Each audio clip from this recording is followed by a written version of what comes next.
नमस्कार। मैं वीके शास्त्री अपने चैनल के माध्यम से आप सभी दर्शकों का बहुत बहुत स्वागत करता हूं। 8 अप्रैल 2024 एक अत्यंत दुर्लभ महासंयोग बनने जा रहा है आपके जीवन में।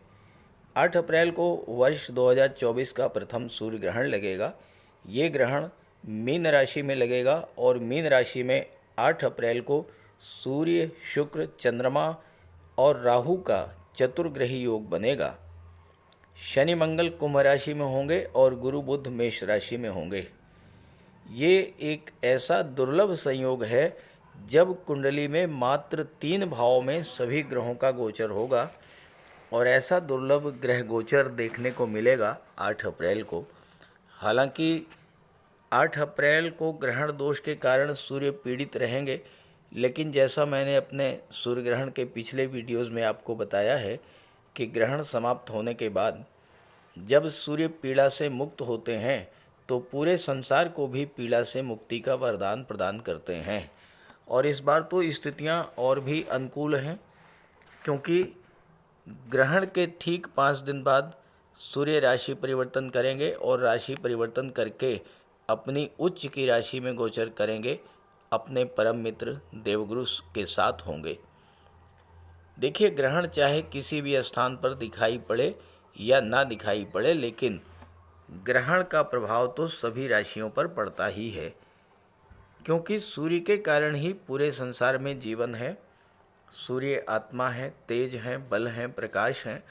और जब सूर्य पीड़ित होते हैं तो समस्त चराचर जगत पीड़ित होता है, और जब सूर्य पीड़ा से मुक्त होते हैं तो संपूर्ण जगत पीड़ा से मुक्त हो जाता है।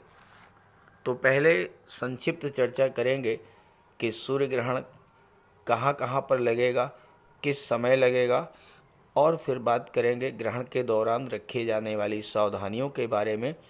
फिर बात करेंगे कन्या राशि के जातकों पर इसके प्रभाव के बारे में। ये विश्लेषण आपकी चंद्र राशि के आधार पर किया जा रहा है, यानी चंद्रमा आपकी जन्म कुंडली में जिस राशि में गोचर कर रहे हैं वही आपकी चंद्र राशि होगी, और उसी के आधार पर आपको इस वीडियो को समझना है। वर्ष 2024 का पहला सूर्य ग्रहण 8 अप्रैल 2024 को भारतीय समय अनुसार रात्रि 9:13 पर शुरू होगा और प्रातः 2:22 पर समाप्त होगा। लगभग 5 घंटे 25 मिनट तक का ये सूर्य ग्रहण सबसे लंबा सूर्य ग्रहण होगा, और इस सूर्य ग्रहण पर कई दुर्लभ योग भी बनेंगे। ये सूर्य ग्रहण चैत्र मास अमावस्या तिथि मीन राशि में रेवती नक्षत्र में लगेगा, और महत्वपूर्ण बात यह है कि इस समय चंद्रमा भी मीन राशि में गोचर करेंगे। ये सूर्य ग्रहण अमेरिका, मैक्सिको, कनाडा, पश्चिम यूरोप, अटलांटिक, आर्कटिक क्षेत्र, मैक्सिको और इंग्लैंड के उत्तर पश्चिम क्षेत्र में दिखाई पड़ेगा। भारत में सूतक काल मान्य नहीं होगा, क्योंकि भारत में ये ग्रहण दिखाई नहीं पड़ेगा। जहाँ पर ये ग्रहण दिखाई पड़ेगा वहाँ पर ग्रहण से 12 घंटे पहले सूतक काल शुरू हो जाएगा। प्रातः 9:13 से सूतक काल प्रभावी होगा। ज्योतिषीय मान्यता ये है कि सूर्य ग्रहण के दौरान सूर्य जब पीड़ित होते हैं तो उनके शुभ फलों में कमी आ जाती है, इसलिए विशेष सावधानी बरतनी चाहिए और उपाय भी करते रहना चाहिए। ग्रहण के दौरान सोना नहीं चाहिए, और गायत्री मंत्र और आदित्य हृदय स्तोत्र का पाठ करते रहना चाहिए। सूर्य ग्रहण के पहले और बाद में स्नान जरूर करें। भोजन सूर्य ग्रहण के पहले ही बना लें और उसमें तुलसी का पत्ता डाल करके रख दें। गर्भवती माताओं को विशेष सावधानी बरतनी चाहिए। ग्रहण के दौरान नुकीली और धारदार वस्तुओं से दूरी बना करके रखें। कैंची, चाकू, सुई का प्रयोग भूल करके भी ना करें। इससे गर्भस्थ शिशु पर विशेष प्रभाव पड़ता है।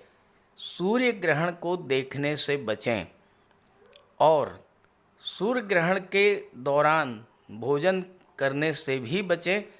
अगर गर्भवती माताएं हैं, बालक हैं, वृद्ध हैं, इनको भोजन करना ही है तो उस भोजन का प्रयोग करें जिसमें पहले से तुलसी के पत्ते पड़े हुए हों। गर्भवती माताएं अपने पास एक नारियल रखें और सुबह इसे जल में प्रवाहित कर दें। इससे ग्रहण का अशुभ प्रभाव नहीं पड़ेगा। अब बात करते हैं अलग अलग राशियों पर इसके प्रभाव के बारे में। तो ये है कन्या राशि के जातकों की कुंडली। 8 अप्रैल को सूर्य ग्रहण के समय सूर्य का गोचर आपकी कुंडली के चौथे भाव में होगा और यहाँ 7वें भाव में होगा और यहाँ पर शुक्र, राहु, सूर्य और चंद्रमा का चतुर्ग्रही योग बनेगा। सूर्य तो पीड़ित होंगे ही, चंद्रमा भी राहु के प्रभाव से पीड़ित होंगे। अब चंद्रमा क्या है? चंद्रमा तो हमारा मन है। जब चंद्रमा पीड़ित होगा तो मन आपका अशांत रहेगा। मन में तरह तरह की चिंताएं, दाम्पत्य जीवन को लेकर, व्यापार व्यवसाय को लेकर, संतान को लेकर, नौकरी को लेकर, लव रिलेशंस को लेकर, व्यापार को लेकर, कैरियर को लेकर के तरह तरह की चिंताएं, नेगेटिव थॉट्स आपके मन में आएंगे। इन चीज़ों को लेकर के बहुत सावधान रहना है और सूर्य के मंत्रों का जाप करते रहना है। साथ ही साथ चंद्रमा भी पीड़ित है तो भगवान भोले शंकर की आराधना भी करते रहिएगा। मन आपका शांत रहेगा और ये स्थिति 13 अप्रैल तक रहेगी। 13 अप्रैल को सूर्य जब राशि परिवर्तन करके अपनी उच्च की राशि में गोचर करेंगे तो आपको इन समस्याओं से राहत मिल जाएगी। सप्तम भाव में ये ग्रहण लग रहा है। सप्तम भाव आपका दाम्पत्य जीवन होता है। बहुत ध्यान से रहिएगा, सावधान रहिएगा, वाणी पर नियंत्रण रखिएगा। बिला वजह दाम्पत्य जीवन में कड़वाहट घुल सकती है, तनाव की स्थिति बन सकती है। अगर आपका पार्टनरशिप में व्यापार व्यवसाय है तो इन 5 दिनों में बहुत सावधानी रखिएगा। आपके साथ हो सकता है कि किसी तरह की कोई चीटिंग हो, कोई धन हानि हो, आपको बिजनेस में लॉस हो सकता है। इन बातों को लेकर के बहुत सावधान रहिएगा। सूर्य आपकी कुंडली में 12वें भाव के स्वामी हैं। अब 12वां भाव तो हानियों का होता है और सूर्य पीड़ित हैं तो नुकसान हो सकता है। इसको लेकर के सावधान रहिए। स्वास्थ्य को लेकर के सावधान रहिएगा। मंगल आपकी कुंडली में 6ठे भाव में बैठे हुए हैं, शनि के साथ बैठे हुए हैं। वाद विवाद से बचिएगा। किसी दूसरे के झगड़े में मत पड़िएगा। कोर्ट कचहरी की स्थिति आ सकती है क्योंकि मन आपका स्थिर नहीं रहेगा। तो इन चीज़ों से आपको सावधान रहना है। जैसे ही 13 अप्रैल को सूर्य अष्टम भाव में आएंगे, ये जो समस्याएं 4-5 दिन के लिए हैं, ये समस्याएं समाप्त हो जाएंगी। दाम्पत्य जीवन भी आपका पहले से बेहतर होगा। यहाँ पर शुक्र, राहु और बुध आ जाएंगे 9 अप्रैल को। तो शुक्र, राहु और बुध का त्रिग्रही योग बनेगा और शुक्र यहाँ पर मालव्य राजयोग बनाएंगे। तो व्यापार व्यवसाय में आपके बहुत अच्छी ग्रोथ देखने को मिलेगी। और चूंकि शुक्र धन भाव के स्वामी होकर के मालव्य राजयोग बना रहे हैं तो शुक्र धन की वर्षा भी करेंगे आपके ऊपर। आपके राशि के स्वामी बुध शुक्र के साथ लक्ष्मी नारायण योग बनाएंगे। बुध आपके कैरियर के स्वामी हैं, व्यापार के कारक होते हैं। तो आपको इस समय 13 अप्रैल के बाद कैरियर से, व्यापार से, अपने प्रोफेशन से धन की प्राप्ति होगी। विदेशों से भी जुड़ करके आपको विशेष लाभ मिलेगा जब सूर्य अष्टम में आ जाएंगे और विदेश भाव के स्वामी हैं, गुरु के साथ हैं, गुरु की दृष्टि 12वें भाव पर पड़ेगी तो विदेश जाने का योग भी बनेगा। गुरु अष्टम में हैं, सूर्य के साथ हैं। हालांकि सूर्य पर अष्टम का प्रभाव नहीं पड़ता है और सूर्य अपनी उच्च की राशि में है और गुरु की दृष्टि 12वें भाव पर पड़ रही है। 12वां भाव धर्म अध्यात्म का होता है। 13 अप्रैल के बाद जब सूर्य अष्टम में आ जाएंगे, आप जितना अधिक धर्म अध्यात्म से जुड़ेंगे, जितना अधिक दान पुण्य चैरिटी से जुड़ेंगे, जितना अधिक धार्मिक कार्यों से जुड़ेंगे, उतना ही अधिक लाभ तो होगा ही। देवगुरु आपकी सुरक्षा करेंगे।